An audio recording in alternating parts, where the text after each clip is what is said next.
Mahat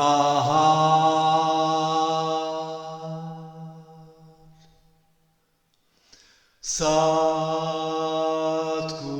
Chitananda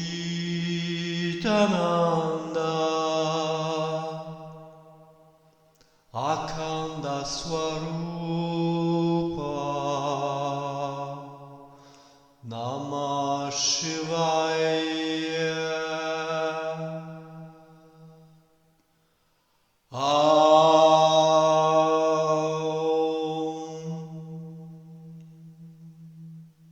Namasté, bienvenue sur la chaîne du Trika Vivant, dit parfois Shivaïsme du Cachemire. Aujourd'hui, c'est un événement exceptionnel. Nous allons explorer ensemble, du moins introduire, l'intégralité des chapitres, des 37 chapitres de Lumière sur les Tantras, qui est le nom traduit, le titre de l'ouvrage majeur d'Abhimanava Gupta, grand maître du shivaïsme du Cachemire, à cheval sur les 10e et 11e siècles, qui est nommé en sanskrit, c'est comme ça qu'on le connaît généralement, Tantraloka. Alors, commençons si vous voulez bien.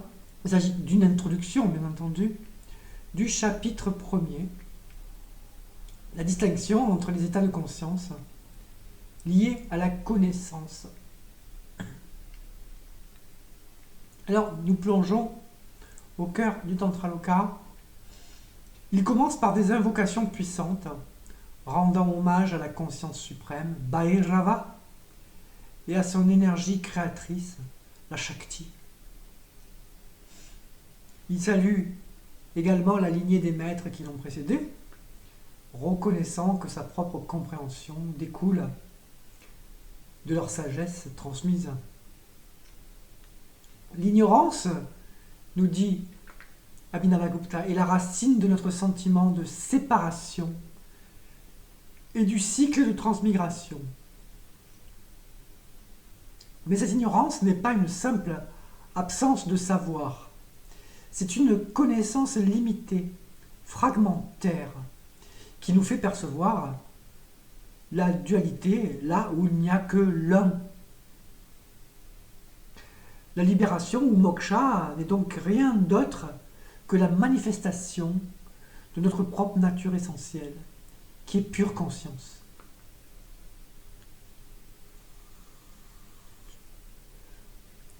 Abhinavagupta nous présente ensuite les 3 voies ou upayas pour atteindre cette libération. Shambhavopaya, la voie de Shambhu, Shiva, qui est une reconnaissance directe et immédiate de notre nature divine, mais sans effort ni méthode. Shaktopaya, la voie de la Shakti, qui utilise le pouvoir de la conscience et de l'énergie pour purifier les pensées et dissoudre les concepts. Et enfin, Anavopaya, la voie de l'individu, qui emploie des techniques plus progressives comme les rituels, la méditation et la récitation de mantras. Enfin, nous apprenons qu'il existe une non-voie nommée Anupaya pour ceux dont la conscience est déjà si pure, mûre, qu'ils n'ont besoin d'aucune méthode pour demeurer constamment dans leur nature véritable en conscience.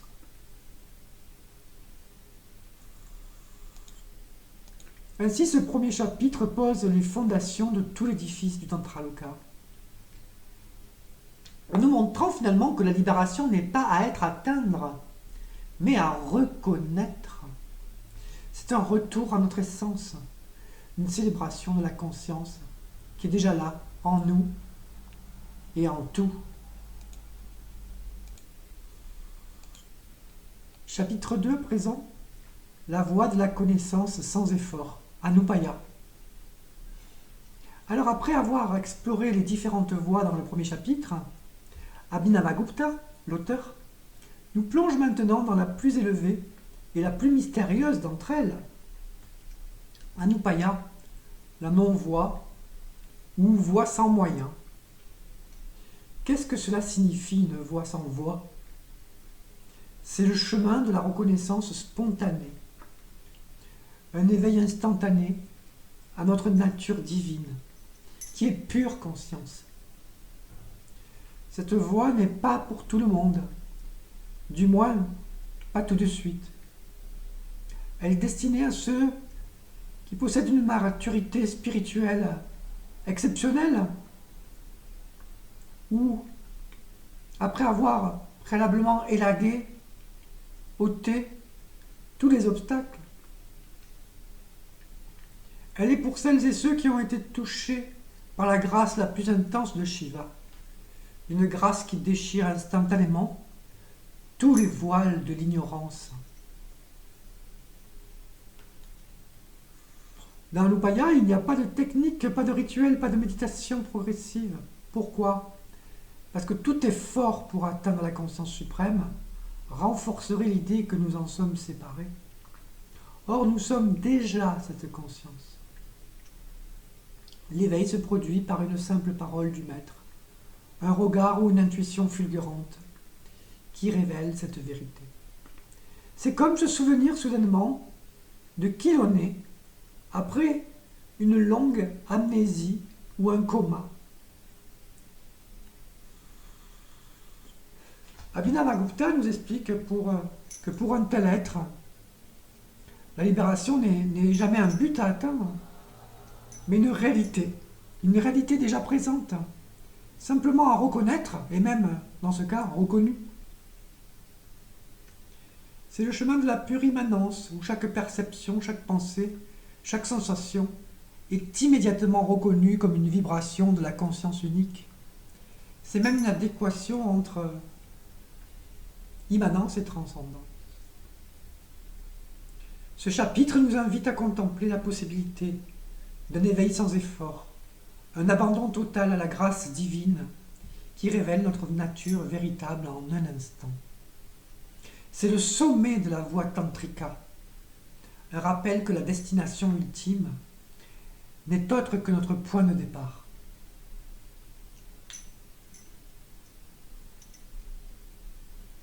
Alors, je vous invite à présent à ce que nous passions au chapitre 3. Chapitre 3, la voie de la conscience suprême, Shambhavopaya.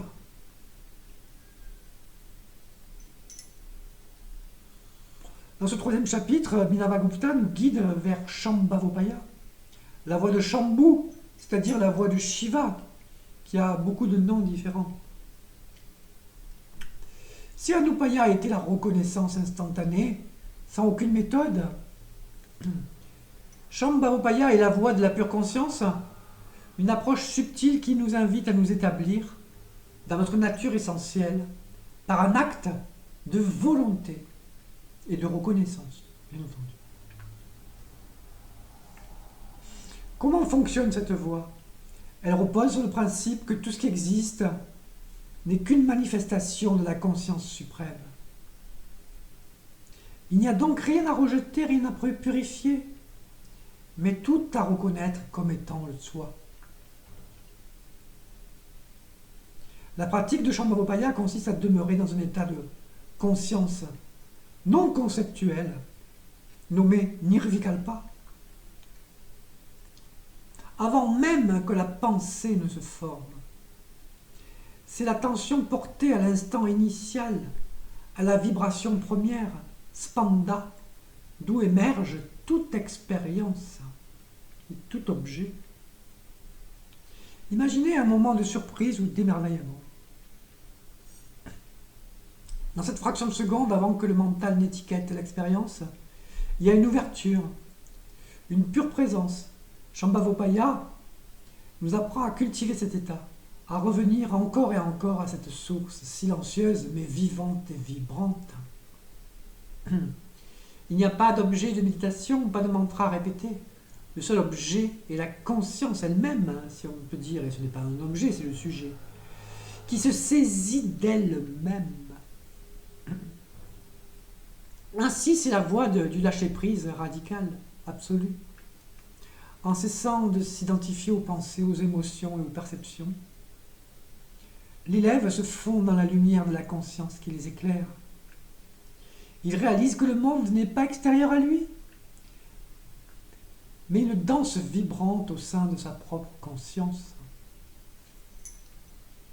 Ce chapitre est donc une invitation à goûter, rasa, à la liberté pure, à reconnaître que nous sommes le spectateur silencieux et immuable derrière ce spectateur changeant de la vie en apparence duelle. C'est la voie directe de la reconnaissance de notre identité avec Shiva. Alors, ensuite, nous passons au chapitre 4, la voie de l'énergie, Shaktopaya, ou voie de Shakti. Après avoir exploré la voie de la pure conscience, Shambhavopaya, nous descendons d'un degré dans la subtilité pour aborder Shaktopaya, la voie de l'énergie ou de Shakti. Cette voie est destinée à ceux qui ne peuvent pas encore s'établir sans effort dans la conscience non conceptuelle. Mais elle n'est que provisoire. Shaktopaya utilise le pouvoir de la pensée et de l'attention pour nous ramener à la source. Comment? En se concentrant ou en suggérant des pensées pures. Une Suddha Vikalpa qui est en accord avec la réalité non duelle. Plutôt que de chercher à éliminer la pensée, de faire un bras de fer, un combat, on utilise ici une pensée unique et puissante pour dissoudre toutes les autres.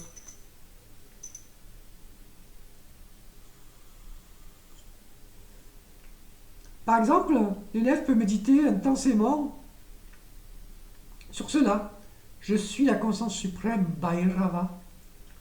En maintenant cette contemplation avec une ferveur et certitude inébranlables par différents outils enseignés.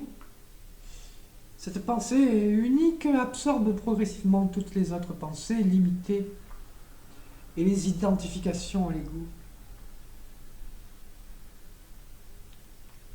La clé de Shaktopaya est la contemplation, Bhavana. C'est un processus actif et créatif où l'on s'imprègne d'une vérité supérieure jusqu'à qu'elle devienne notre réalité vécue.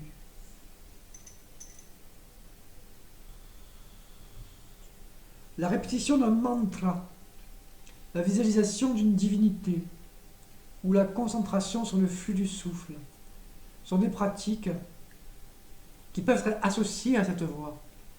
Toutes visent à purifier le mental et à l'orienter vers l'unité. C'est en quelque sorte une voie d'alchimie intérieure. On prend le poison du mental discursif et on le transforme en nectar de réalisation. L'énergie même de la pensée qui nous lie habituellement au monde de la dualité devient l'instrument de notre libération. Shaktopaya nous enseigne que même nos processus mentaux sont une manifestation spécifique de la Shakti divine et peuvent être utilisés pour révéler notre véritable nature. C'est la technique de l'arroseur arrosé.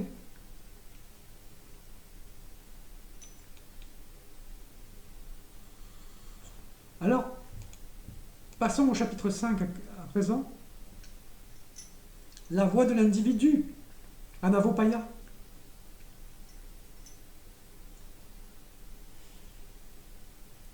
Anavopaya est la voie de l'individu ou la voie des moyens. C'est la voie la plus accessible pour les débutants, donc pour la plupart d'entre nous, car elle utilise des techniques et des supports concrets pour purifier la conscience. Si Shambhavopaya est la voie de la volonté pure, et Shaktopaya celle de la pensée pure, et de l'énergie pure donc, ce qui revend même, Anavopaya est la voie de l'action kriya. Elle s'adresse à l'individu, à nu, unité, conscience limitée dans son incarnation, et non pas âme. Je rappelle qu'il n'y a pas d'âme dans le trika.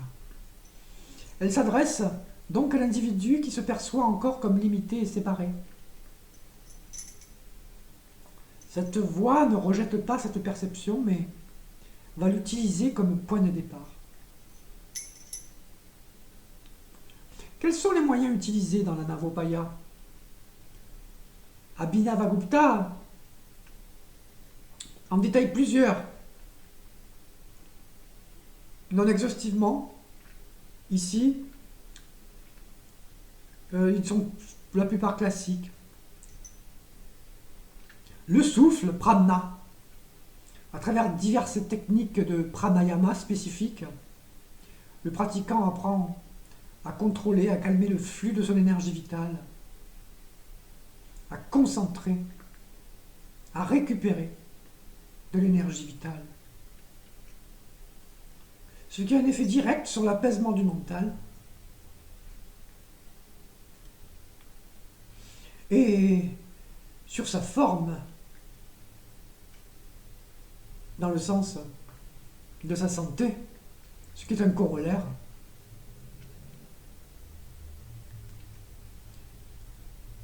Alors, parmi les autres moyens, il y a les sens. On peut utiliser la concentration sur un objet extérieur comme un yantra, une bougie ou autre pour unifier l'attention.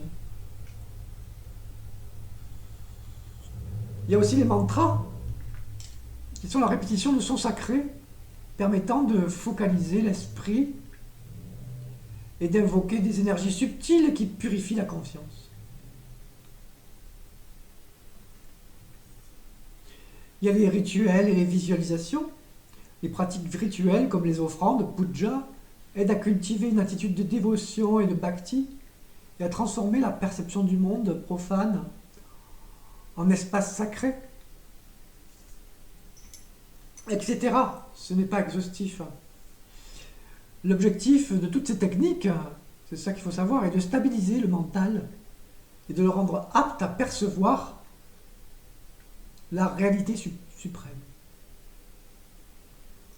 C'est une voie progressive, Kramma, un entraînement graduel qui, pas à pas, dissout les limitations de l'ego et prépare le terrain pour le véritable éveil spontané décrit dans les voies supérieures.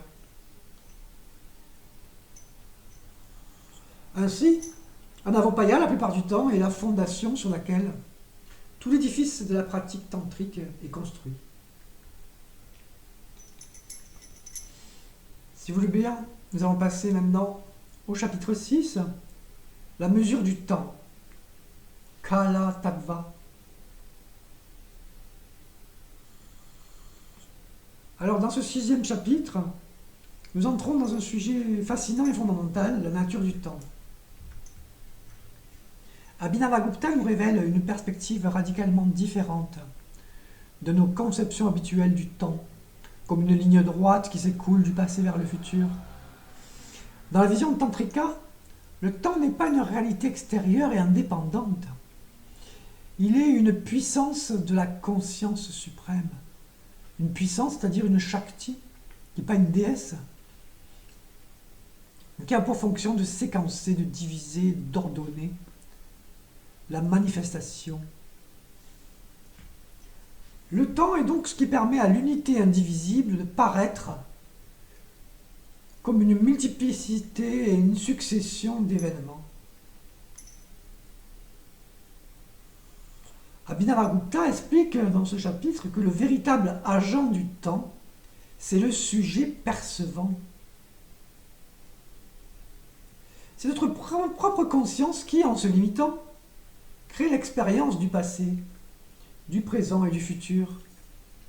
Le passé n'est qu'un souvenir présent dans la conscience. Et le futur n'est qu'une anticipation, elle aussi présente. Anticipation qui se révélera par ailleurs réelle ou factice. Le seul temps réel, donc, est l'instant présent éternel, qui est la nature même de la conscience. Le chapitre 6, donc, en l'occurrence, nous montre comment l'énergie du temps, Kala Shakti, est intimement liée à l'énergie du souffle, Prana Shakti. Le flux de notre respiration est la manifestation la plus tangible de la succession temporelle. En travaillant sur le souffle, comme nous l'avons vu dans le chapitre sur l'Anavopaya, nous pouvons commencer à transcender cette perception linéaire du temps et à goûter plus ou moins rapidement à l'éternité de l'instant. En résumé, ce chapitre nous invite à une profonde méditation déjà. Et si le temps n'était pas une cage dans laquelle nous sommes enfermés, mais une énergie créatrice de notre propre conscience, en réalisant cela, nous pouvons commencer à nous libérer de son emprise et à demeurer au centre de la roue, dans la liberté intemporelle de notre véritable nature.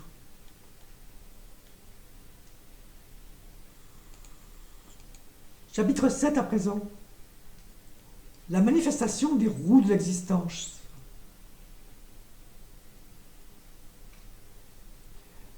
Dans ce 7e chapitre, Abhinavagupta nous invite à contempler le déploiement de l'univers à travers le concept des roues ou cercles d'énergie, les chakras. Ce n'est pas simplement une description cosmologique, mais une carte de notre propre conscience.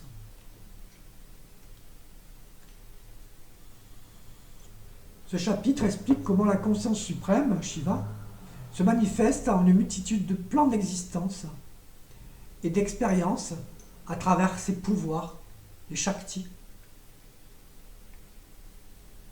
Ces pouvoirs ne sont pas des entités séparées, mais des aspects de la conscience elle-même, qui s'organisent en cercles concentriques, un peu comme des ondes à la surface de l'océan.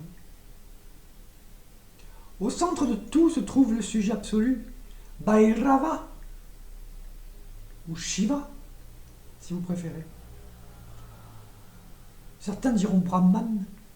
Autour de lui se déploient des cercles de déités qui ne sont autres que les énergies de la connaissance, de la volonté et de l'action.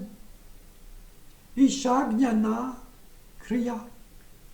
Ces roues d'énergie gouvernent la perception, les sens, les éléments et tous les aspects de la réalité manifestée.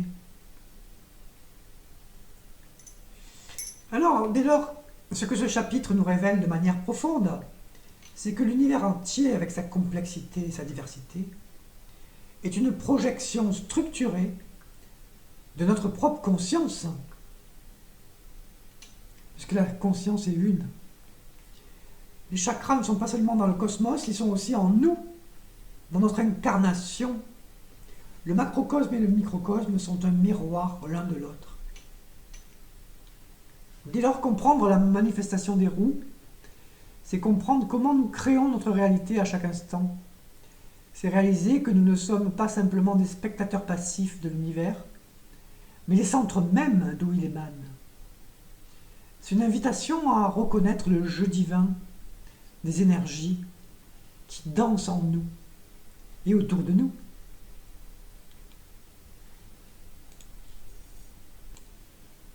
Passons à présent au chapitre 8, la connaissance de l'espace. Après avoir exploré la nature du temps, c'était au chapitre 6, si vous vous souvenez, Abhinavagupta nous guide maintenant dans une contemplation similaire sur la nature de l'espace. Tout comme le temps, l'espace n'est pas un contenant vide et objectif dans lequel des choses existent. C'est une autre puissance créatrice de la conscience. Dans cette vision, l'espace est ce qui nous permet, ce qui permet la différenciation et la localisation des objets. Il est la puissance qui crée la distance et la séparation apparente entre les choses. Mais cette séparation est une illusion. En réalité, tout l'espace et tout ce qu'il contient n'est qu'une vibration au sein de la conscience unique.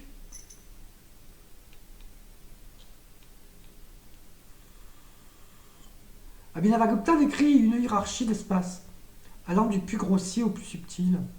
L'espace physique que nous percevons avec nos sens, l'espace mental, où se déploient nos pensées, nos rêves, etc.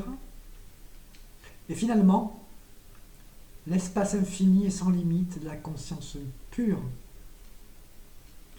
Cet espace de la conscience est la source et le contenant ultime de tous les autres espaces. Réaliser cela, c'est comprendre que nous ne sommes pas un petit corps perdu dans un vaste univers. Nous sommes cet espace infini de la conscience dans lequel l'univers entier apparaît et disparaît.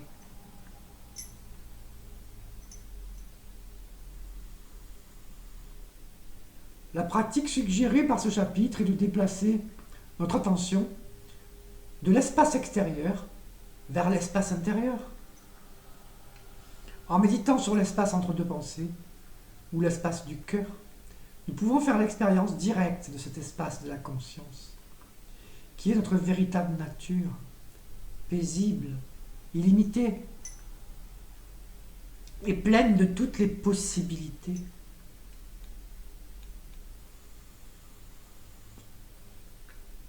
Alors, chapitre 9 à présent, la classification des principes fondamentaux, Tattva Veda. Alors avec le 9e chapitre, nous plongeons au cœur de la doctrine des Tattvas. Le mot Tattva signifie principe ou réalité fondamentale. Les tattvas sont en quelque sorte les briques élémentaires de la manifestation. Les différentes étapes par lesquelles la conscience unique et indivisible, Shiva, se déploie pour devenir l'univers que nous connaissons. Étape à but pédagogique. Ainsi, Abhinavagupta nous présente un système de 36 tattvas, qui est une carte détaillée de la réalité, de la Terre jusqu'à Shiva. Cette carte n'est pas seulement une description du cosmos, c'est avant tout une description des différents niveaux de notre propre conscience. Ce chapitre 9 organise ces 36 principes en plusieurs catégories.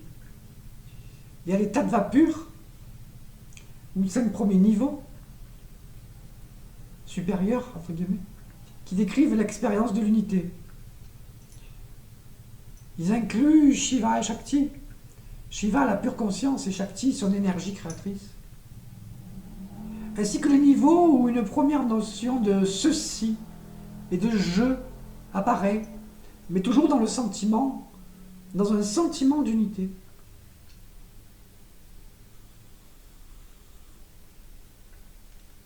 Après, il y a les tattvas dits purs, impurs, moite-moite. Ce sont les niveaux intermédiaires qui voilent la conscience et créent l'illusion de la séparation et de la limitation, donnant naissance au Purusha.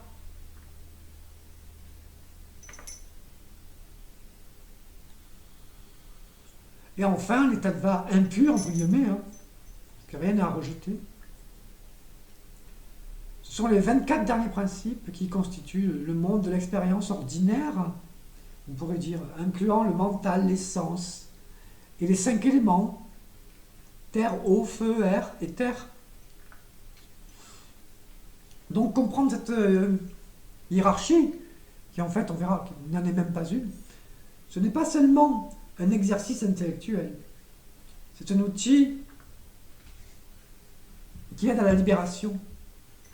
En effet, en reconnaissant chaque niveau de notre expérience comme une manifestation de la conscience, nous pouvons remonter tout le chemin du plus grossier tattva dense en fait au plus subtil éthérique et redécouvrir notre identité par là même avec Shiva, la conscience, qui est la réalité ultime qui sous-tend tous les tattvas.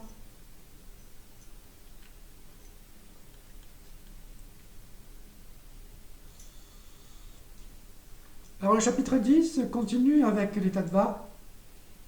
Il s'intitulerait La différenciation approfondie des tattvas.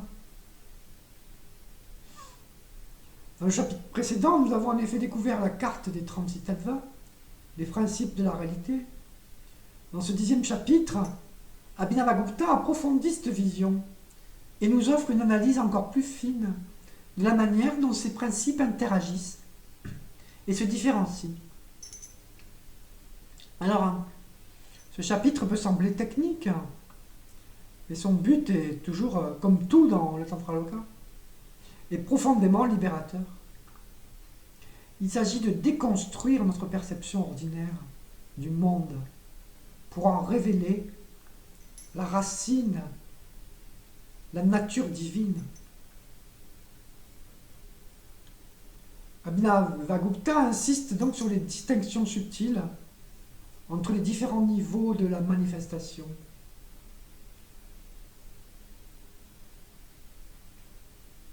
Par exemple, il explore en détail comment Shiva, la pure lumière de la conscience, et Shakti, son énergie créatrice, bien qu'étant inséparables en réalité, jouent des rôles distincts dans la création de l'univers. Ce chapitre examine comment chaque tattva de la terre jusqu'à la Shakti la plus subtile, possède sa propre nature, tout en n'étant jamais séparé de la conscience suprême. C'est une vision holographique et en ce sens moderne de la réalité. Chaque partie contient le tout, et le tout se reflète dans chaque partie. Pourquoi cette analyse détaillée est-elle si importante? Parce qu'elle nous apprend à voir le divin en toute chose. En comprenant précisément comment l'un devient le multiple, nous pouvons en effet inverser le processus. Nous apprenons à reconnaître la présence de Shiva dans nos pensées, nos sens, et même dans le monde matériel.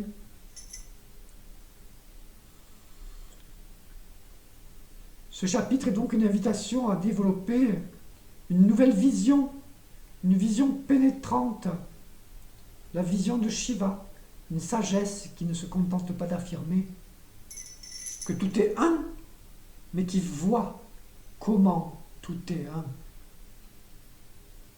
C'est donc un outil puissant pour transformer notre perception et vivre la non-dualité au quotidien.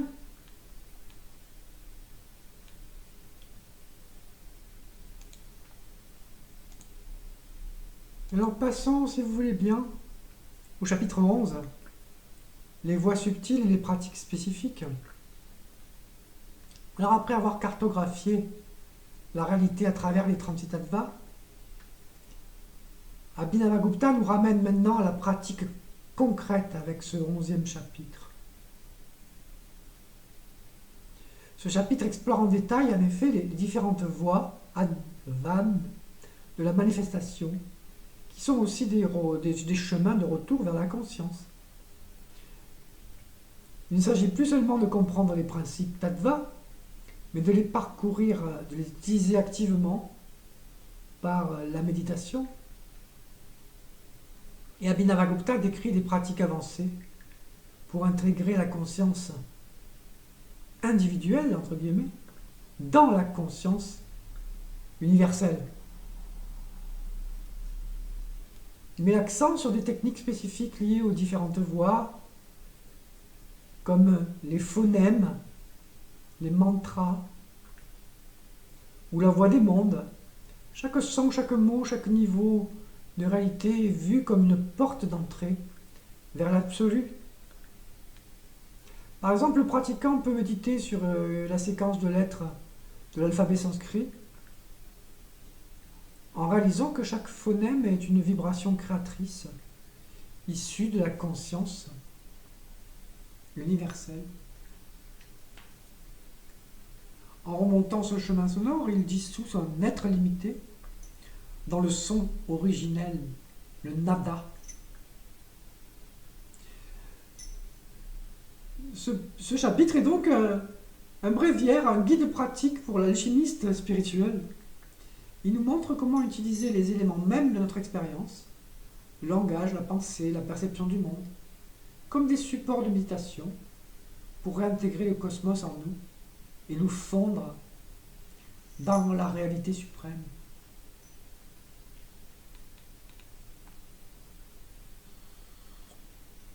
Alors le chapitre 12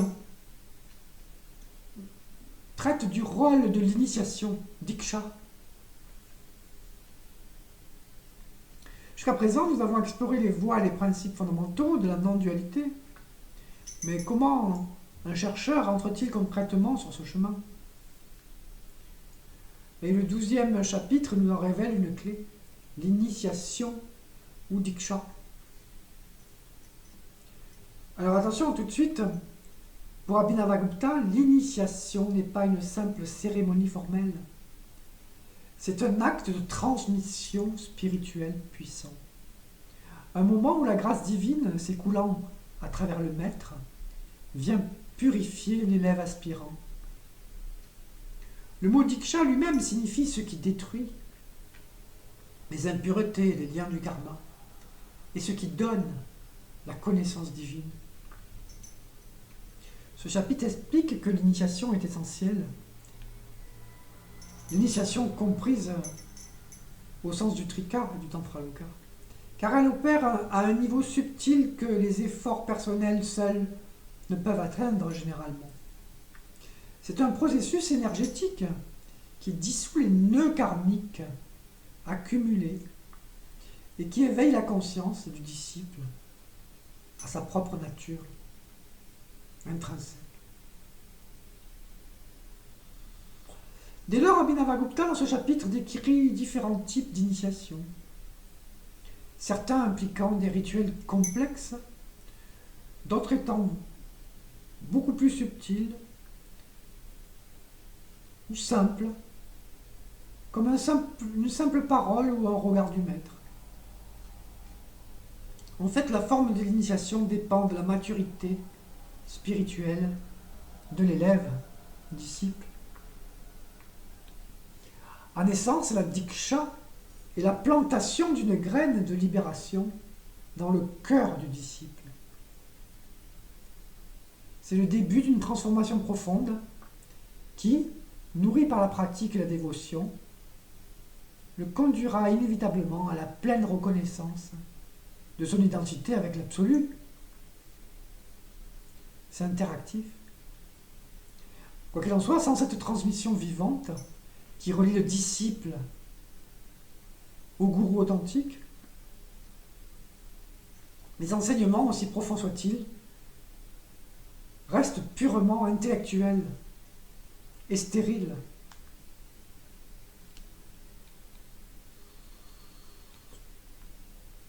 Alors, passons au chapitre 13, si vous voulez bien, la libération par la grâce, Shaktipata.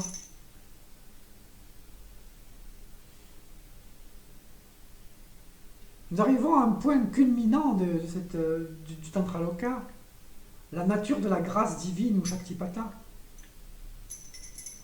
Ce terme sanskrit signifie littéralement la descente de l'énergie. C'est le concept, pour ainsi dire, le plus important pour comprendre comment la libération se produit réellement, selon le Trika. Abhinavagupta nous révèle que, quelles que soient les voies que nous suivons, les efforts que nous accomplissons ou les initiations que nous recevons, La cause ultime de la libération est toujours et uniquement la grâce souveraine de Shiva. C'est un acte d'amour inconditionnel et spontané de la part du divin qui décide de révéler ou non sa véritable nature. Cette descente de la grâce peut être de différentes intensités. Intense extrême, elle provoque une libération instantanée et spontanée, sans même avoir besoin d'un maître extérieur ou d'une pratique. C'est le cas de l'Anubhaya. Intense, elle conduit l'aspirant directement vers un maître authentique et lui donne la capacité de réaliser la vérité rapidement. Modérée, elle suscite un désir ardent pour la recherche spirituelle et mène à l'initiation et à une pratique assidue. Faible, elle fait mûrir lentement le désir de libération.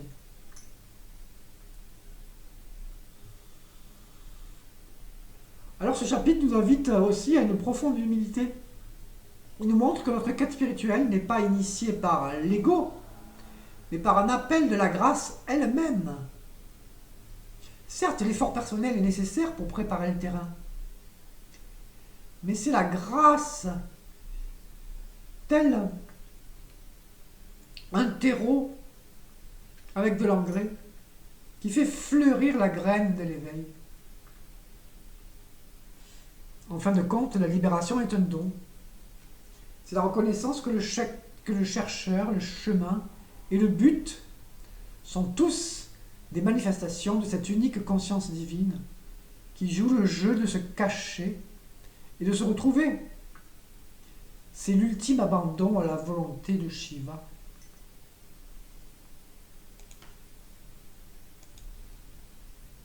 Si vous voulez bien, nous passons tout de suite sans transition au chapitre 14 qui traite de la nature de la dissimulation divine.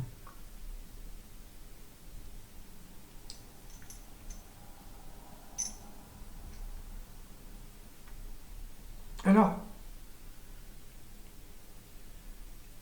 comment la conscience suprême, qui est pure liberté et lumière, en vient-elle à se voiler, à s'occulter elle-même pour donner naissance au monde de la limitation et de l'ignorance?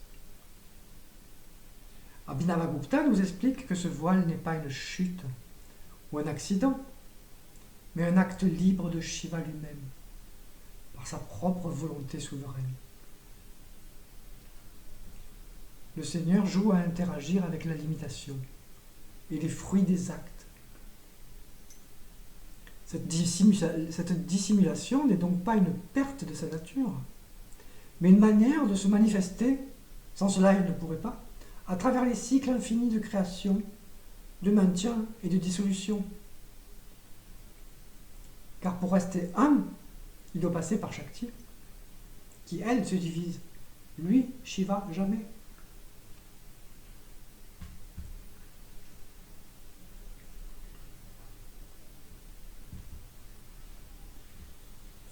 Le chapitre révèle un paradoxe profond où Shiva se voile lui-même en utilisant la contrainte cosmique comme instrument, tout en restant fondamentalement libre. Pour le Jiva, cet oubli de sa nature divine est réel et se traduit par la souffrance et l'illusion, tant que persiste le lien au karma. Abhinavagupta nous montre aussi que même un être éveillé peut, par pure liberté, se comporter comme s'il ne l'était pas, jouant le jeu de l'ignorance sans jamais être atteint par elle. L'état intérieur prime toujours sur l'apparence extérieure. Et donc, vu de l'extérieur par les autres personnes vivant dans la dualité, son comportement peut paraître parfois bizarre, non logique, puisqu'ils sont mus par le mental, et même, parfois, qui sont la preuve qu'il n'a pas atteint la sagesse. Enfin, le chapitre 14 nous met en garde. L'initiation qui ne produit pas une transformation radicale et durable, un épanouissement de la conscience semblable à un lotus sous le soleil, n'est pas une véritable initiation authentique, car la véritable grâce ne peut pas rester sans effet.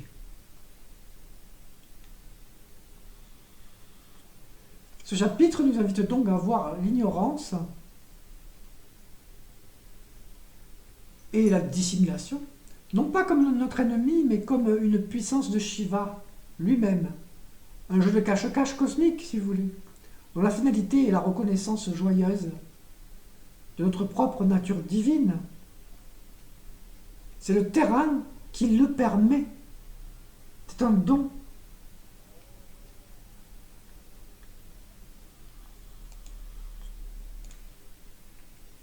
Alors ouvrons maintenant le chapitre 15, le rituel d'initiation et les pratiques quotidiennes. Abhinavagupta nous plonge, dans ce 15e chapitre, au cœur de l'action rituelle elle-même. Ce chapitre est un véritable guide pratique détaillé de la cérémonie d'initiation et des rituels quotidiens que l'adepte accomplit par la suite. Loin d'être de simples superstitions, ces rituels sont des technologies spirituelles sophistiquées, si l'on peut dire. Chaque geste, chaque mantra, chaque offrande a une signification profonde, cachée. C'est à double sens, c'est au 2e degré, voire plus. Et un effet précis sur la conscience. C'est surtout cela qui compte.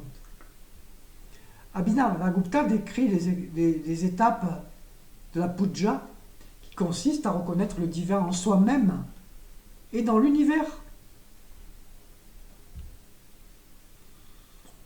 Ainsi, le rituel n'est pas une corvée, mais une manière de resacraliser le temps et de maintenir vivante la conscience éveillée reçue lors de l'initiation. Il s'agit de commencer la journée en s'alignant avec la conscience suprême,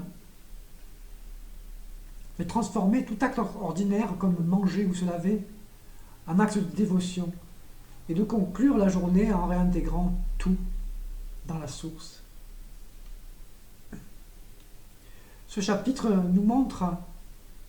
15 donc, nous montre que la spiritualité tantrique n'est pas une fuite du monde dans une grotte, dans un ashram, mais une transformation de notre manière de vivre dans le monde. C'est une invitation à faire de chaque instant une célébration de l'union avec le divin. C'est ça, le vrai puja.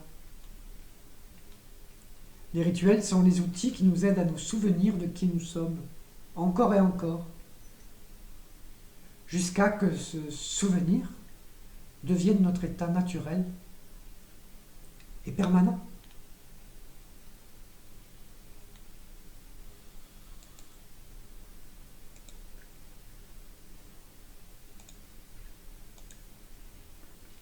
Alors continuons, si vous voulez bien, avec le chapitre 16, l'adoration du linga et des symboles sacrés. Dans ce 16e chapitre, Abhinavagupta nous invite à considérer un aspect central du rituel tantrika, l'adoration du linga. Souvent mal compris, le linga n'est pas une idole, c'est le symbole le plus abstrait et le plus puissant de la conscience suprême, de Shiva lui-même. Plus précisément, ce chapitre explique que le linga est le point de convergence où le non manifesté devient manifeste. C'est le signe, linga en sanskrit, de la réalité ultime.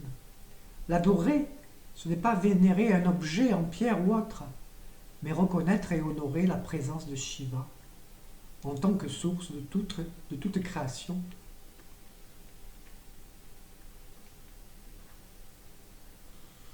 Ainsi, Abhinavagupta détaille les différents types de lingas, ceux qui sont naturels, ceux qui sont installés dans les temples et surtout le linga le plus important, qui est notre propre conscience, notre propre soi, comme nous venons de dire.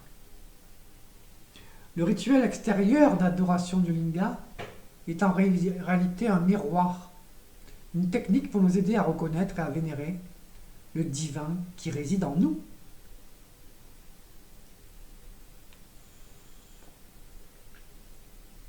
Le chapitre traite également de l'adoration d'autres supports comme les diagrammes, yantras, les statues, murtis, ou même le corps du maître. Tous ces supports sont vus comme des portes d'entrée, des points de focalisation qui permettent à notre esprit, souvent dispersé, de se concentrer sur l'absolu uniquement. En somme, ce chapitre nous enseigne l'art de voir le sacré dans la forme. Il nous montre comment un objet extérieur peut devenir un outil puissant pour l'intériorisation, nous aidant à passer de l'adoration puja d'un symbole populaire à la réalisation de la réalité qu'il renferme.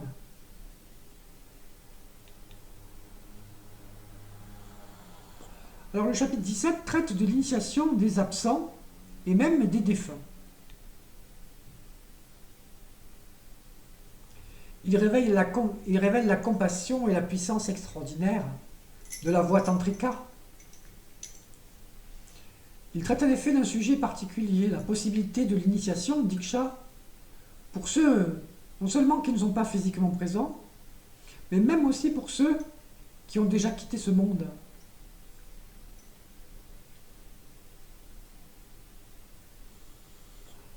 Abhinavagupta explique par exemple dans ce chapitre qu'un maître réalisé dont la conscience est une avec la conscience universelle n'est pas limité par l'espace et temps, puisqu'il transcende tous les tattvas. Sa puissance d'action, Shakti, peut toucher quoi que ce soit, où que ça se trouve. Ainsi, un disciple peut être initié à distance, si son lien avec le maître est suffisamment fort et si la grâce divine le décrète.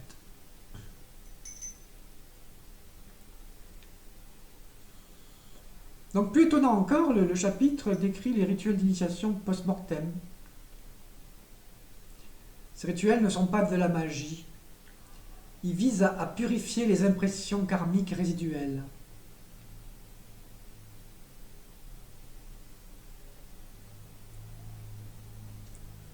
Ce chapitre nous montre que la portée de l'initiation et de la grâce divine est illimitée.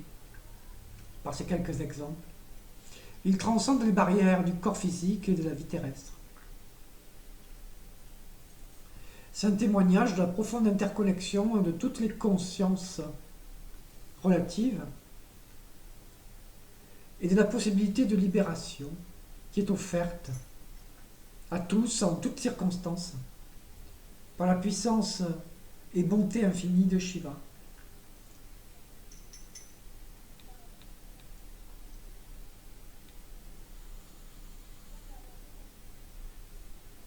Alors chapitre 18, si vous voulez bien, l'initiation du fils spirituel, Putraka Diksha.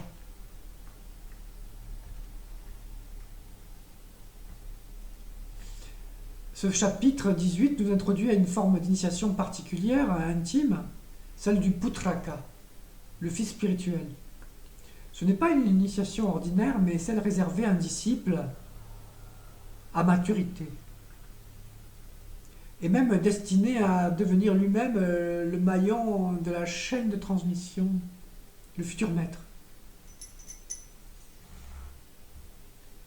Abhinavagupta décrit notamment les qualités rares que doit posséder un tel disciple, une dévotion sans faille, une intelligence aiguë et une capacité innée à saisir les enseignements les plus subtils notamment.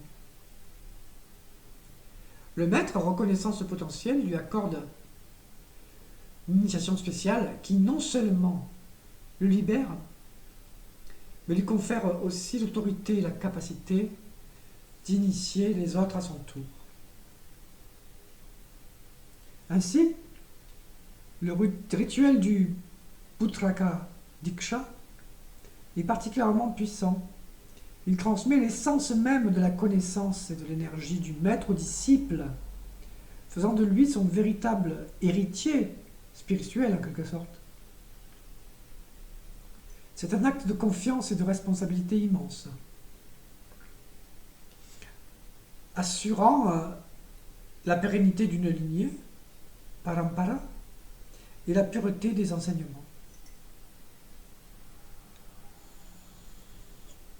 Ce chapitre nous éclaire donc sur la relation maître-disciple dans sa forme la plus élevée.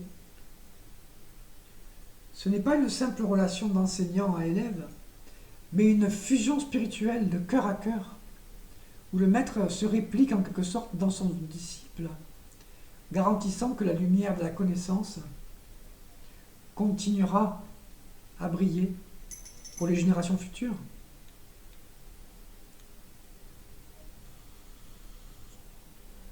Chapitre 19, l'initiation de connaissance. Gnana Diksha.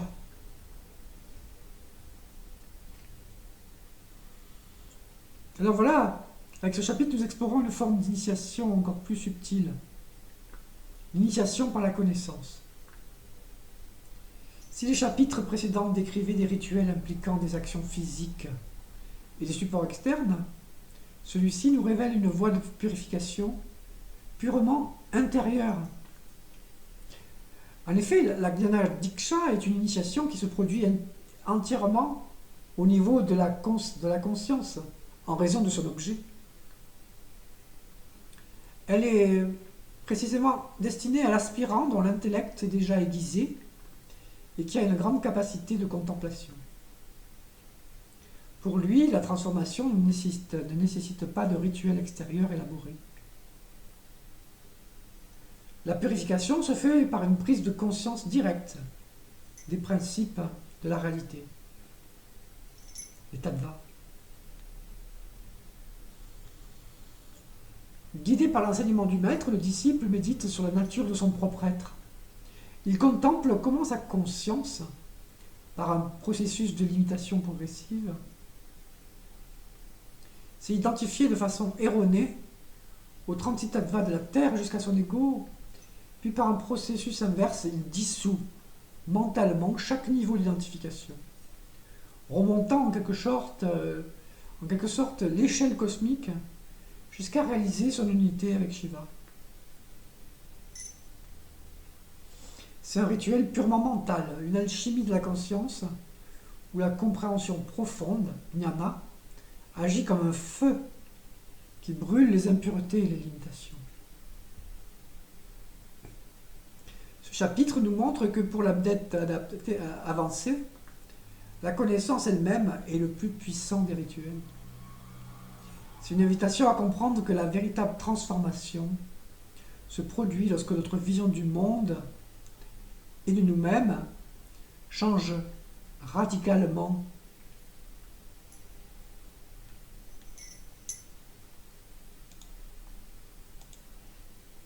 Passons, si vous voulez bien, au chapitre 20 maintenant. L'explication du processus de purification. Shuddhi Prakashana.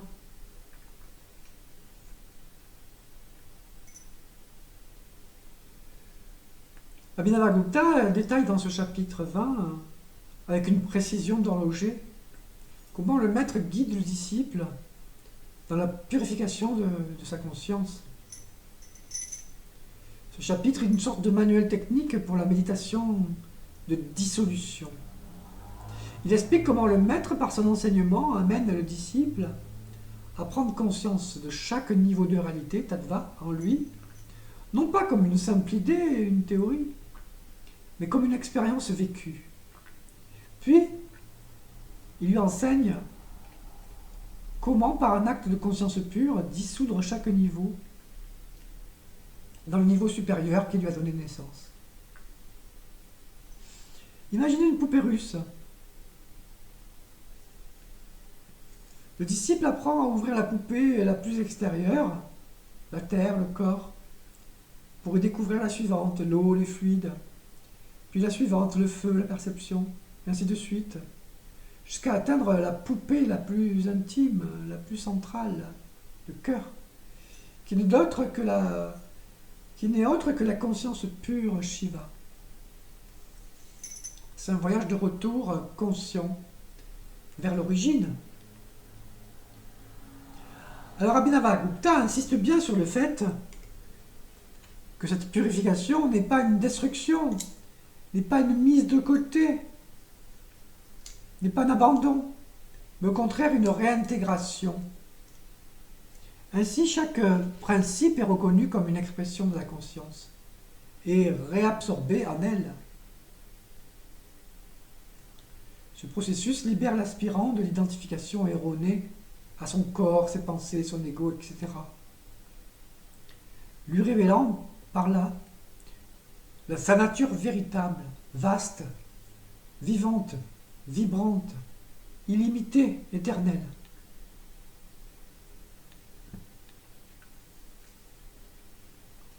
Chapitre 21, l'initiation et ses effets temporels. Alors, ce chapitre 21 répond notamment à la question, on pourrait dire, quels sont les effets concrets de l'initiation et comment se manifestent-ils dans le temps? Alors, Abhinavagupta explique que la puissance de l'initiation peut produire ses fruits de différentes manières, selon l'intensité de la grâce, Shaktipata, et la maturité du disciple. Il distingue notamment deux types principaux d'initiés. Le Sadhyamukta, c'est celui qui atteint la libération immédiatement, au moment même de l'initiation, ou très peu de temps après. Son corps peut même tomber, dans de très rares cas, je vous rassure, comme une feuille morte, sa conscience étant totalement absorbée en Shiva. C'est un cas rare, qui correspond à une grâce d'une intensité fulgurante, si fulgurante que le corps a cédé. Il n'a pas supporté tant de lumière intense, comme une ampoule qui aurait grillé. Autre type d'initié, heureusement sans accident, le Jivan Mukta, c'est le libéré vivant. Le libéré vivant, l'initiation a détruit en lui la racine de l'ignorance et l'a établi dans la certitude de sa nature divine. Cependant, son corps et son mental continuent de fonctionner. Il vit dans le monde, mais n'est plus vraiment du monde à l'intérieur. Il perçoit tout comme un jeu de la conscience et n'est plus affecté par les dualités, par le karma, par le samsara, par les joies et la peine. Ça veut pas dire qu'il est un robot. Mais toute activité prend une autre nature, une autre cause, et est vue d'une autre façon. Ce chapitre nous offre une vision nuancée de la libération. Ce n'est pas toujours un événement cataclysmique et soudain. Pour beaucoup, c'est un processus de maturation, une intégration progressive de la réalisation dans la vie de tous les jours. C'est le passage d'une connaissance conceptuelle à une expérience vécue où chaque instant est imprégné de la saveur rasa de la conscience Shiva Shakti. Alors le chapitre 22 traite du Mahayaga. Alors, qu'est-ce que c'est? Abhinavagupta nous invite à contempler l'un des rituels les plus profonds et les plus complets de la tradition tantrika, le Mahayaga, ou le grand sacrifice. Mais ce terme ne doit pas nous tromper ni faire peur. Il ne s'agit pas d'un sacrifice au sens ordinaire que vous pouvez penser, mais d'un acte de dissolution cosmique et de réintégration. Si un sacrifice, ce n'est pas un animal, mais c'est l'ego qui est offert.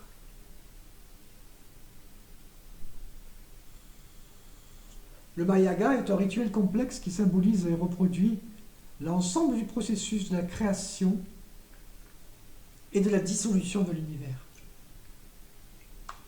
Le maître, agissant en tant que Shiva lui-même, a accompli ce rituel non seulement pour sa propre libération, mais aussi pour le bien de tous les êtres. C'est un acte de compassion universelle. Au cours de ce grand rituel,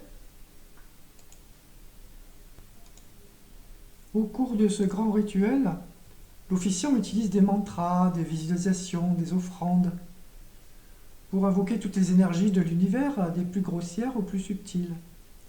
Puis, dans un mouvement inverse, il offre symboliquement chaque niveau de la réalité, chaque tattva, au feu de la conscience, les dissolvant les uns dans les autres jusqu'à ce que seule la pure conscience nue, non duelle, demeure. Ce chapitre nous révèle que le but ultime du rituel n'est pas des invocations, des prières, ni d'obtenir des faveurs d'une divinité extérieure, mais de faire l'expérience directe du fait que l'univers entier n'est qu'un jeu au sein de notre propre conscience. Le Mayaga est la mise en scène dramatique de cette vérité ultime. Tout émane de la conscience, et tout retourne à la conscience. C'est le sacrifice ultime de l'illusion de la séparation, de l'ego.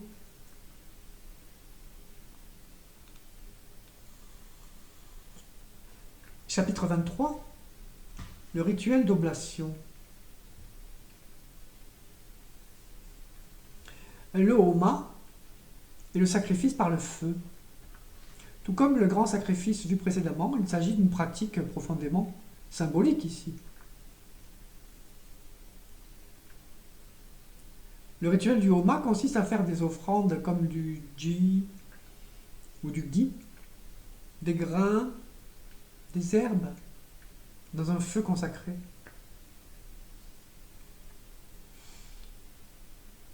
Mais quelle est sa signification réelle? Abhinavagupta nous explique que le feu sacrificiel n'est autre que la lumière de la conscience. Les offrandes représentent ainsi nos limitations, nos impuretés, nos pensées et perceptions dualistes, voilisantes, erronées. Ainsi, jeter une offrande dans le feu, ce n'est pas un acte extérieur, c'est un acte de dissolution intérieure. C'est offrir consciemment nos limitations au feu de la conscience, pour qu'elles y soient consumées et transformées. Chaque aspect du rituel a une correspondance subtile.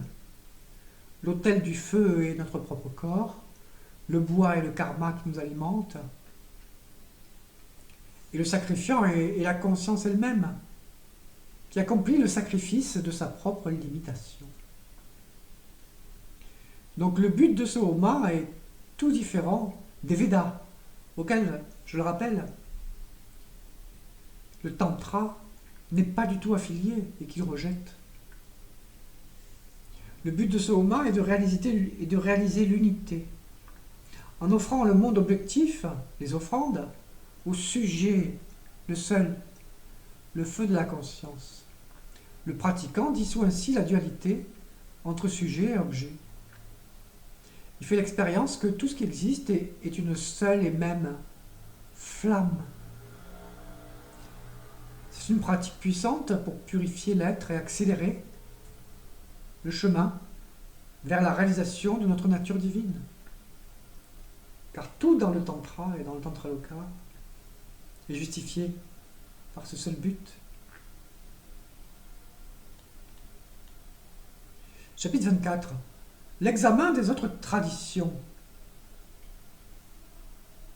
Alors, avec ce chapitre, nous avons une perspective fascinante sur la manière dont le shivaïsme du Cachemire perçoit les autres traditions spirituelles. Loin de rejeter les autres voies, Abhinavagupta nous montre comment elles peuvent toutes être comprises dans la vision non-duelle suprême. Ce verset est un exercice de vision inclusive Abhinavagupta examine différentes écoles de pensée, à la fois dualistes et non dualistes, et montre que chacune représente un certain niveau de vérité. Certes, une étape sur le chemin de la réalisation complète, qui est ou qui n'est pas. Il n'y a pas de demi-réalisation. Il les compare à des barreaux pardon, sur une échelle qui mène à la réalité ultime de Shiva. Ainsi, par exemple, les traditions dualistes qui voient une séparation entre Jiva, l'univers et Dieu, sont reconnues comme valables pour un certain type de conscience. Cependant, Abhinavagupta explique qu'elles ne représentent qu'une vérité partielle. Elles sont des expressions de la puissance de Shiva, qui se voile lui-même pour jouer le jeu de la séparation, ou lila. L'objectif ici n'est pas de prouver que les autres ont tort, mais de montrer que la perspective non duelle du Trika est la plus englobante, la plus précise et ultime. Elle est comme un océan qui peut accueillir toutes les rivières. Ce chapitre nous enseigne à reconnaître la vérité présente dans chaque chemin, tout en gardant les yeux fixés sur la réalisation la plus haute, l'unité de toute chose dans la conscience. Alors, chapitre 25, à présent, si vous voulez bien. Donc, ça traite de l'examen du comportement du maître spirituel, qui est un sujet d'une importance capitale que la nature et le comportement du maître ou gourou. En effet, après avoir détaillé les rituels et les initiations, Abhinavagupta se penche sur celui qui est la clé de voûte de toute transmission authentique. Ce chapitre n'est pas un code de conduite ordinaire, moral ou autre. Non, il explore l'état de conscience d'un maître pleinement réalisé. Un tel être, nous dit Abhinavagupta, est un libéré vivant, Jivan Mukta. Il a reconnu sa nature divine et n'est plus soumis aux limitations de l'ego.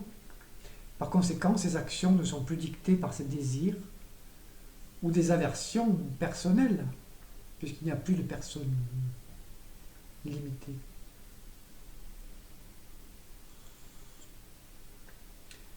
Mais son comportement peut parfois sembler paradoxal ou même transgressif aux yeux de la société ordinaire.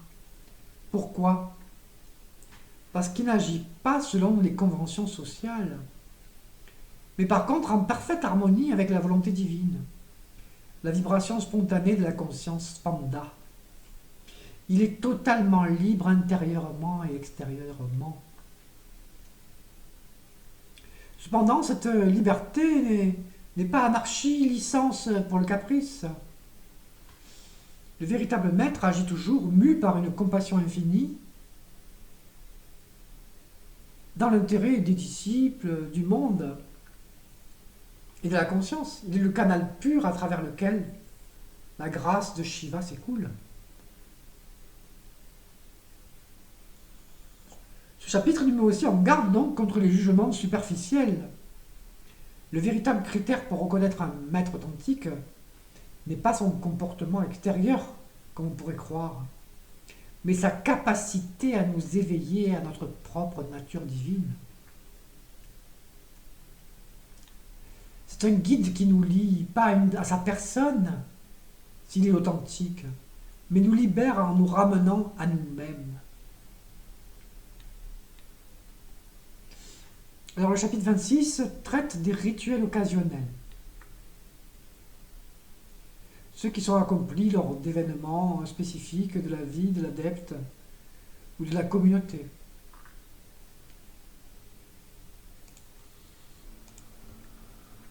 Alors Abhinavagupta décrit ici une variété de cérémonies qui sanctifient les moments importants de l'existence. Cela peut inclure des rituels pour la naissance d'un enfant, la consécration d'une maison, des festivals saisonniers, des rituels d'expiation pour des fautes commises. Quel est le but de tous ces rituels? Ils visent à infuser le sacré dans le profane. Ils nous rappellent que chaque événement de la vie, qu'il soit joyeux ou difficile, peuvent être une occasion de se reconnecter à la conscience divine. Plutôt que de vivre ces moments de manière purement mondaine et dualiste, l'adepte les transforme en actes de culte, entre guillemets, en opportunité de purifier sa perception de façon plus précise. Ce chapitre montre que la nature holistique de la voie tantrique, qui n'isole pas la spiritualité dans un coin de la vie, l'intègre à tous ses aspects. Chaque transition, chaque changement devient une porte vers le divin. Les rituels occasionnels sont les moyens par lesquels la vie entière de l'initié est progressivement transformée en un flux continu de conscience, de béatitude et de célébration de la vie. Chapitre 27 à présent. Les rituels dits obligatoires. Alors, on a vu que le chapitre précédent traitait des rituels liés à des occasions spéciales. Celui-ci se concentre sur la trame de fond de la vie spirituelle du tantrika, les pratiques qui sont accomplies généralement chaque jour. Alors, Abhinavagupta explique que ces rituels quotidiens sont comme un gouvernail qui maintiennent le navire de notre conscience orienté vers le divin, au milieu des vagues de la vie mondaine. Ils ne sont utiles que pour ceux qui en ont encore besoin. Ils ne sont pas une contrainte. Donc, ils peuvent être un soutien constant, une manière de structurer la journée autour du sacré, une piqûre de rappel. Ces pratiques incluent typiquement des ablutions rituelles, les récitations de mantras, japa, des offrandes de libation, tarpana, une forme simplifiée d'adoration, puja. Chaque acte, quel qu'il soit, est imprégné d'une conscience non duelle. Sinon, ça ne sert à rien. L'adepte ne prie pas une divinité extérieure, mais reconnaît sa propre nature à travers chaque geste et chaque parole du rituel. Ainsi, le but de ces rituels quotidiens et de tous les rituels, et dans le trika du moins, est de créer une continuité de la conscience. Ils empêchent l'adepte fragile encore de retomber dans l'oubli de sa vraie nature et de se laisser happer par les distractions du monde. C'est une discipline qui polit le miroir de la conscience jour après jour, et le rendant ainsi de plus en plus apte à refléter la lumière pure de l'absolu.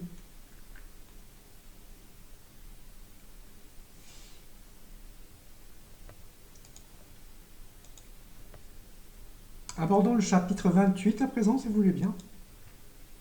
Les secrets du rituel sacrificiel. Alors, ce chapitre 28 nous fait pénétrer dans une dimension plus secrète de la pratique tantrika. Son titre, La révélation des rites secrets, annonce la couleur. Abhinavagupta nous dévoile le sens caché de certains rituels, notamment ceux liés à la tradition Kola. Mais attention,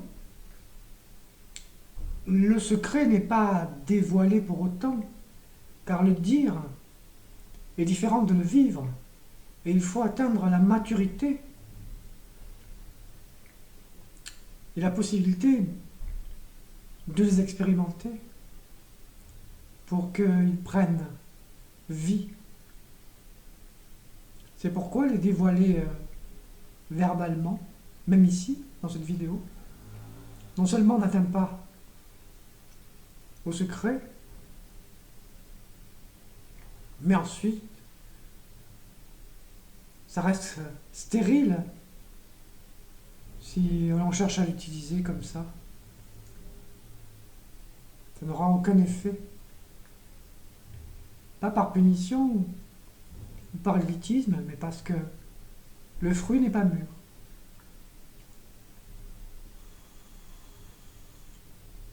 Alors le rituel central décrit ici, c'est le Kula Yaga, le sacrifice de la lignée. C'est un rituel communautaire où les adeptes, hommes-femmes, se rassemblent pour célébrer l'unité de la conscience et de l'énergie de Shiva Shakti.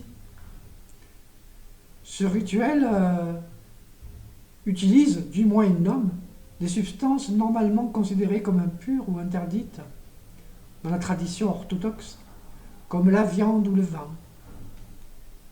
Quel est le but de cette pratique transgressive? Il ne s'agit pas d'hédonisme, mais d'une technique spirituelle très avancée.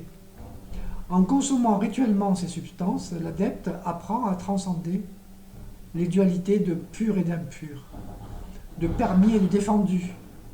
Il réalise que tout, absolument tout, est une manifestation de la conscience divine de Shiva Shakti. On ne s'identifie à rien, mais on n'en rejette rien non plus. Ce chapitre nous enseigne donc que le véritable sacrifice est celui des concepts mentaux, du mental et des conditionnements sociaux. C'est donc là une voie radicale de non-séparation, réservée aux adeptes les plus avancés qui sont capables de voir Shiva avec sa vision, en toutes choses et en toutes circonstances.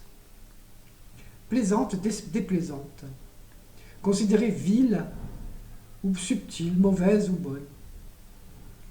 Quand c'est vu du point de vue moral de la dualité. C'est donc une célébration de la liberté absolue de la conscience. Chapitre 29, le secret du rituel Kola. Ce chapitre 29 est sans doute l'un des plus profonds et des plus importants de tout le Tantraloka, bien qu'il y en ait plusieurs qui soient particulièrement importants, sinon tous. Abhinavagupta nous y révèle en effet l'essence même de la pratique Kola, qui est le cœur de la tradition Trika.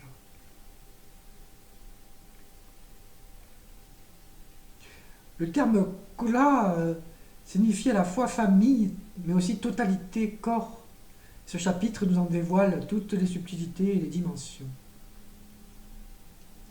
La pratique Kula est une voie de l'union sacrée. Elle est fondée sur la reconnaissance que la réalité suprême n'est pas seulement conscience Shiva, mais une union inséparable de la conscience et de son énergie créatrice Shakti. Et que c'est cette union qui est la source de toute manifestation. Et ce chapitre décrit justement comment cette union est célébrée et réalisée à travers un rituel spécifique, le Kula Yaga. Mais au-delà du rituel extérieur, Abhinavagupta nous révèle son sens intérieur subtil. Ainsi, le véritable rituel Kula est une pratique de tous les instants qui consiste à reconnaître l'union en soi-même. L'adepte réalise que son propre corps est le temple, que ses énergies vitales sont les déesses et que sa propre conscience est Shiva. C'est aussi voir l'union dans le monde. Chaque interaction, chaque perception est vue comme une danse entre Shiva et Shakti, un spanda.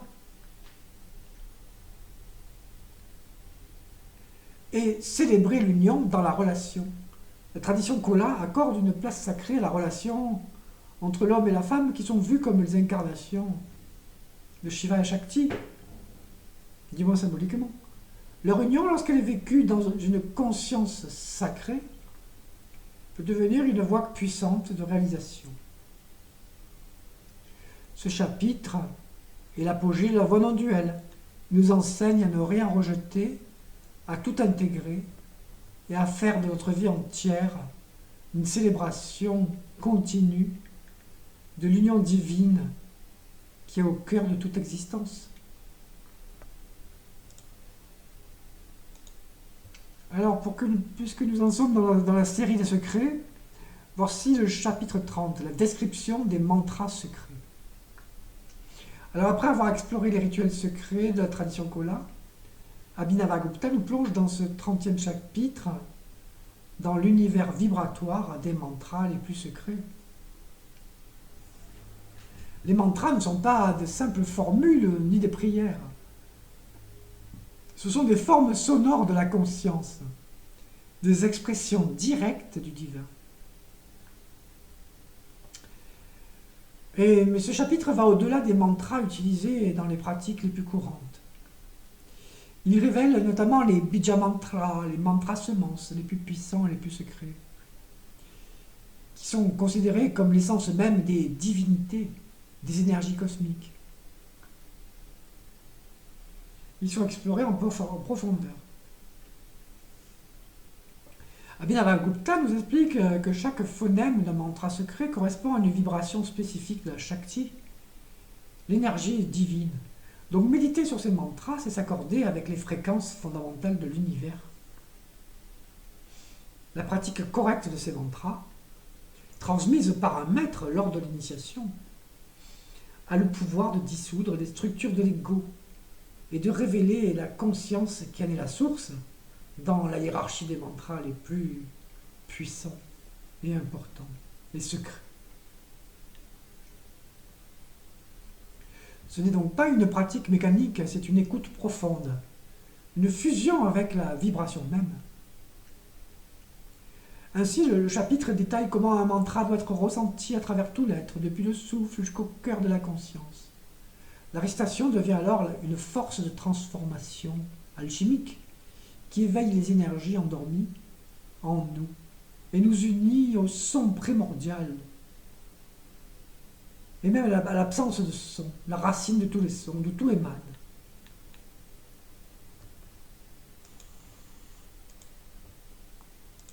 Quant au chapitre 31, il traite de la description des mudras, qui est un autre élément essentiel de la pratique tantrika, les mudras. Ils sont souvent réduits en Occident à de simples gestes des mains. Les mudras, ici, ont une signification bien plus vaste et plus profonde. Le mot mudra signifie sceau, signe ou geste. Abhinavagupta nous explique d'abord qu'un mudra est une expression corporelle qui scelle l'adepte dans un état de conscience particulier, le reliant à une énergie ou à une divinité, une puissance spécifique.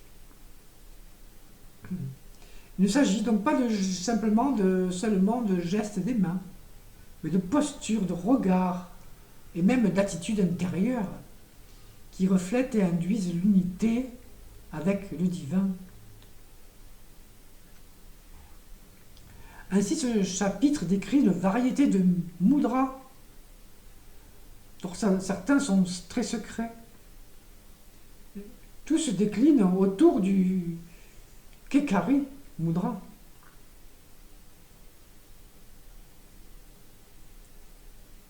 Qui permet de dissoudre le mental dans l'espace du cœur. Il y a aussi le Shambhavi mudra qui est le regard tourné vers l'intérieur, symbolisant le retrait des sens du monde extérieur et la focalisation sur la conscience intérieure.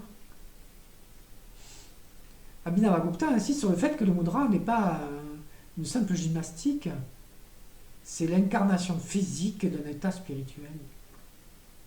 Lorsque le corps adopte la posture de l'unité, la conscience suit. Un mudra est donc un pont entre le visible et l'invisible, un moyen puissant, un outil de plus, d'utiliser le corps non pas comme un obstacle dans le trika, mais comme un instrument de libération.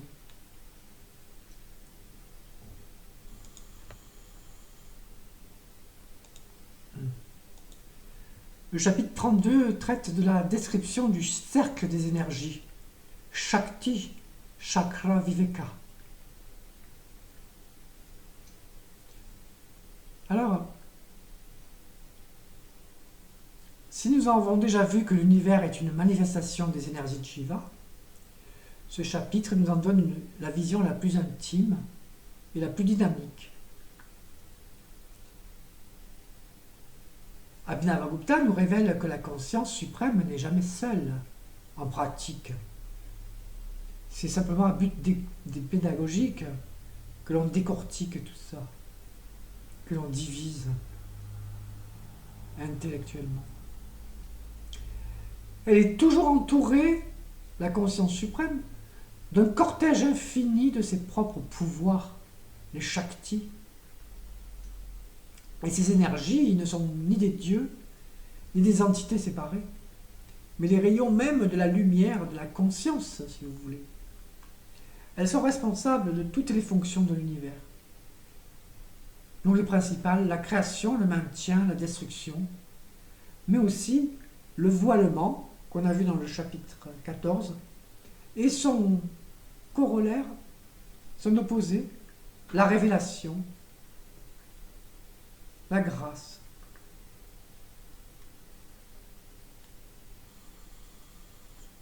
Ce chapitre décrit ainsi comment l'adepte avancé apprend à percevoir ce cercle des énergies en lui-même. Ses propres sens, ses propres pensées, ses propres émotions ne sont plus vus comme des phénomènes personnels et limités, mais comme le jeu de déesses cosmiques. Il réalise alors que sa propre conscience est le centre de ce cercle, le moyeu immobile de la roue universelle qui tourne. Méditer sur le Shakti Chakra, c'est faire l'expérience donc de l'univers comme une danse vibrante d'énergie. C'est dissoudre le sentiment d'être un jeu séparé pour devenir le spectateur et l'acteur de ce ballet divin incessant. C'est donc l'une des réalisations les plus élevées de la voie tantrika, où le monde n'est plus un obstacle, mais la célébration même, finalement, de notre propre gloire. Sans ego.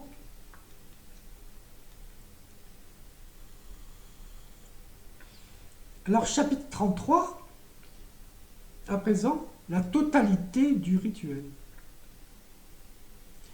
Ce chapitre 33 peut être vu en effet comme un chapitre de synthèse, qui vient parfaire notre compréhension du rituel tantrique. Son titre signifie la description de ce qui reste, des éléments complémentaires qui assurent la totalité et la perfection de la pratique. En effet, Abhinavagupta revient ici, dans ce chapitre, sur certains aspects des rituels déjà décrits, en y ajoutant des précisions et en soulignant leur interconnexion. Il insiste sur l'idée que le rituel n'est pas une série d'actes fragmentés, mais un processus unifié. Chaque geste, chaque mantra, chaque offrande est lié à tous les autres, et tous ensemble, ils forment un mandala dynamique qui mène à la réalisation. Et ce chapitre met particulièrement l'accent sur l'importance de l'intention et de la conscience de l'officiant. En effet, un rite accompli mécaniquement, sans la compréhension de sa signification profonde, est vide de pouvoir. C'est la conscience qui unit les différents éléments et qui fait du rituel une expérience transformatrice. En définitive, ce chapitre nous enseigne que la perfection du rituel ne réside pas seulement dans l'exécution correcte des gestes, ça c'est la puja extérieure, mais dans la capacité à maintenir une conscience non duelle, en continu tout le long du processus, et même toujours. C'est une invitation à voir chaque pratique non comme une étape isolée, mais comme l'expression de la totalité de la conscience.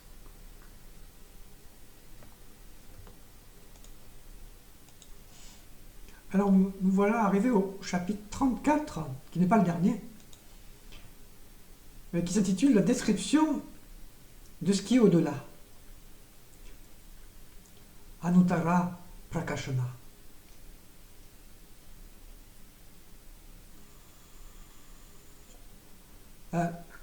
Ce 34e chapitre nous amène au sommet absolu de la doctrine, à la contemplation de l'Anuttara, l'insurpassable, l'absolu ultime, que nous avons déjà évoqué dans plusieurs autres chapitres.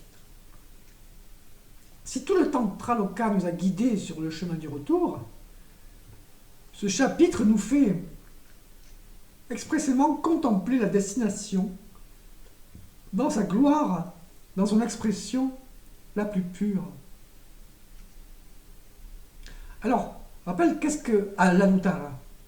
C'est un terme qui désigne la réalité suprême, Shiva en tant qu'elle est, au-delà de toute description, de toute catégorie, de tout concept. C'est la pure conscience, la lumière primordiale, qui n'est précédée de rien et qui contient tout en potentialité. C'est le cœur vibrant de l'existence. Abhinavagupta emploie ici un langage poétique et paradoxal pour tenter d'évoquer cet état qui est au-delà des mots. L'Anuttara est en effet à la fois le vide absolu et la plénitude infinie. Il est à la fois totalement transcendant, non touché par la manifestation, et totalement immanent, présent en chaque atome de la création.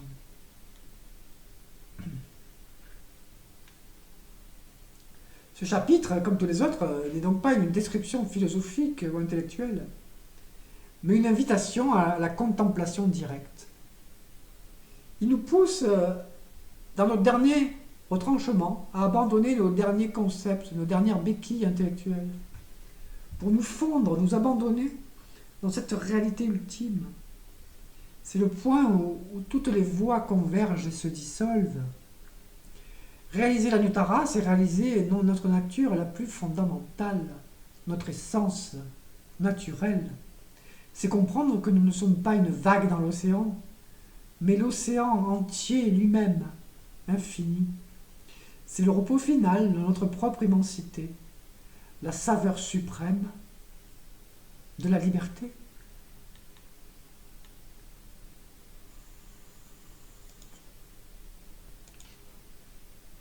Alors à présent, le chapitre 35, l'unification des enseignements.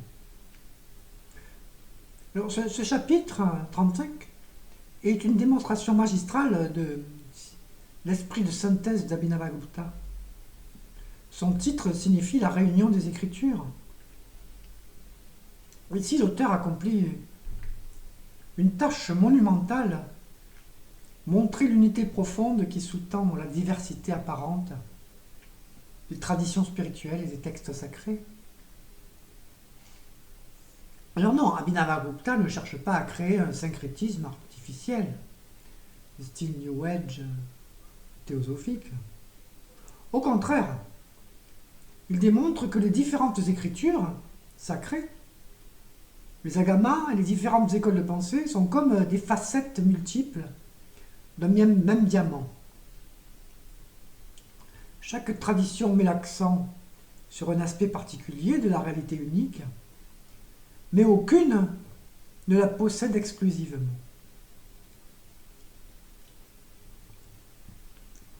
Cependant, il explique que la voie suprême, celle du Trikakola, est complète, car elle intègre et transcende toutes les autres,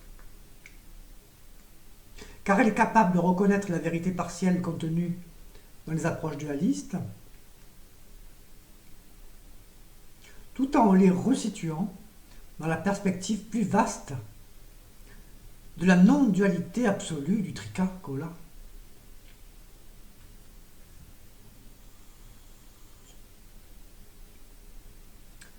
Ce chapitre nous enseigne surtout à ne pas nous enfermer dans des dogmes rigides, mais à reconnaître que toutes les voies authentiques sont des expressions de la même conscience, cherchant à se reconnaître.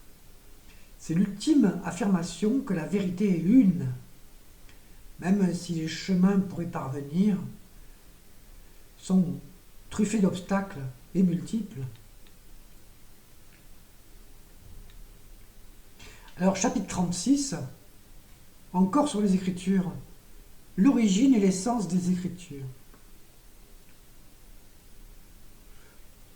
Alors, dans ce chapitre 36, Abhinavagupta nous invite à un voyage dans le temps, et au-delà du temps aussi, pour explorer l'origine divine des écritures tantriques, les agamas,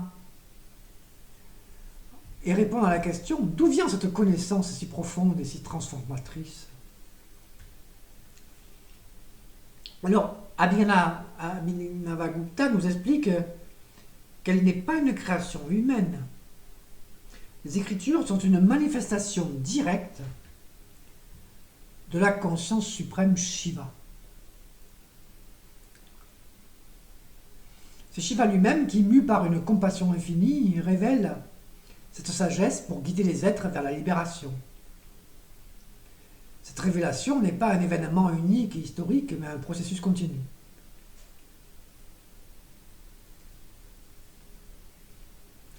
Le chapitre décrit comment cette connaissance primordiale se transmet à travers les âges.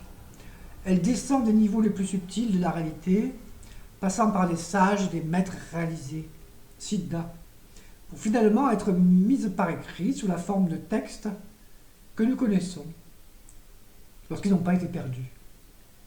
Chaque texte est une adaptation de la vérité unique, aux besoins d'une époque ou à un type d'aspirant particulier, d'une culture.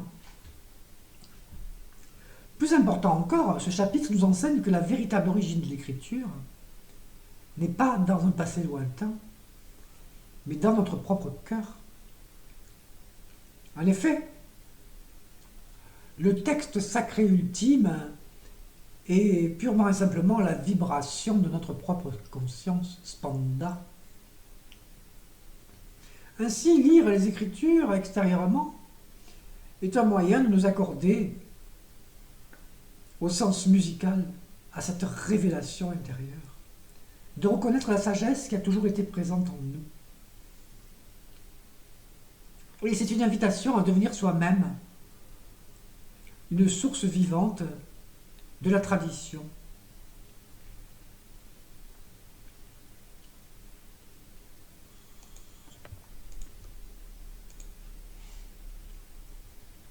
Chapitre 37, la reconnaissance et l'autorité des Écritures. Nous voici arrivés au terme de ce long et magnifique voyage de découverte, d'introduction au Tantra Loka, globalement. En effet, ce 37e chapitre est le dernier chapitre, et finalement la clé de voûte de tout l'édifice, car il établit fermement l'autorité et l'authenticité des écritures tantrikas, les agamas. Après avoir exposé la totalité de la doctrine et des pratiques, Abhinavagupta conclut ici en répondant à une question essentielle que tout le monde pourrait se poser. Pourquoi devrions-nous faire confiance à ces enseignements? Quelle est la source de leur validité? Alors, la réponse peut être double. Une lignée ininterrompue, parampara. L'autorité des agamas repose d'une part sur une chaîne de transmission vivante et ininterrompue. Quand la connaissance a été transmise de maître à disciple depuis Shiva lui-même, garantissant sa pureté et son efficacité. Ainsi, Abhinavagupta rend un vibrant hommage à ses propres maîtres, montrant ainsi qu'il n'est qu'un maillon de cette chaîne sacrée. Et aussi et surtout, l'expérience directe, Anubhava, en définitive, l'autorité ultime, primordiale, et qui se suffit des Écritures, ne vient pas des textes mêmes, ni d'une lignée, mais de la réalisation spirituelle qu'ils permettent. La preuve de leur vérité réside dans le fait que ces pratiques, les pratiques qui sont décrites, conduisent effectivement à la libération, à l'expérience directe de la conscience suprême. La tradition est donc validée par l'expérience de ceux qui la mettent correctement en pratique. Ce chapitre final est donc à la fois une conclusion et une ouverture. Il scelle l'œuvre en l'inscrivant dans une tradition immémorielle et il nous ouvre la voie en nous rappelant que le but de toute cette connaissance, dans le Trika qui est très pragmatique, est l'expérience directe. Ainsi, le Tantra Loka n'est pas un simple livre, c'est une porte. Et Abhinavagupta nous en a donné la carte et les clés. À nous maintenant de franchir le seuil et de réaliser par nous-mêmes la lumière de la conscience qu'il a si brillamment exposée. Namasté, merci de ta présence. Ka